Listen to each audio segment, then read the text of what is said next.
Hello, my name is Alyssa, and for the next few minutes, I am going to be explaining the reasoning and rationale behind a public service announcement that I created for my business writing class. For this PSA, my targeted audience is coffee lovers and enthusiasts who either drive through Starbucks every morning or brew their own favorite blends at home, or even both.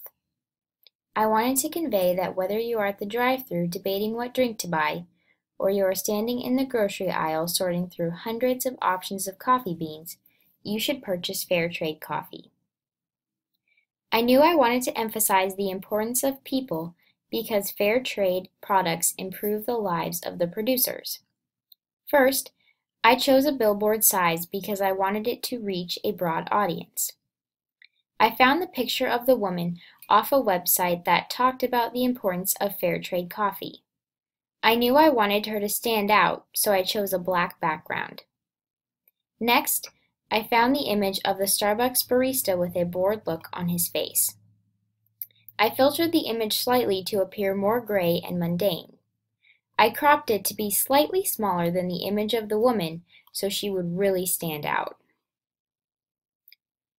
I placed these two images next to each other in the center of the page because I wanted the audience's eyes to be drawn to the images.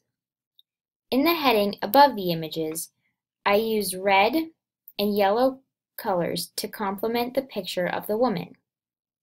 I used a plain font in red for who and for your because I really wanted to emphasize cares and coffee.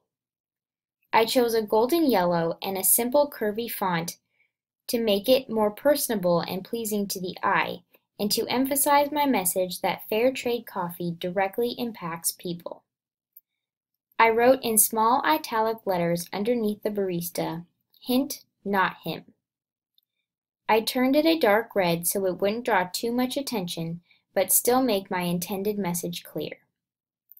Underneath the woman, I wrote my message, "Buy fair trade," in light blue bold letters so the text would associate with the image. I chose blue because it stood out nicely against the red and yellow font, and it complemented the image of the woman nicely. I also placed the fair trade image next to the words so people might recognize it later on and draw it back to my message. I kept everything pretty centered so the audience's eye could easily figure out what was going on, and they wouldn't have to look at all corners of the board to determine the message. I tried to keep it simple, and I left a good amount of space around the outside so there wouldn't be any distractions. Thank you for allowing me to create this billboard for you, and I hope you understand my reasoning behind why I use different elements of visual design to hopefully convey the message that you should buy fair trade coffee.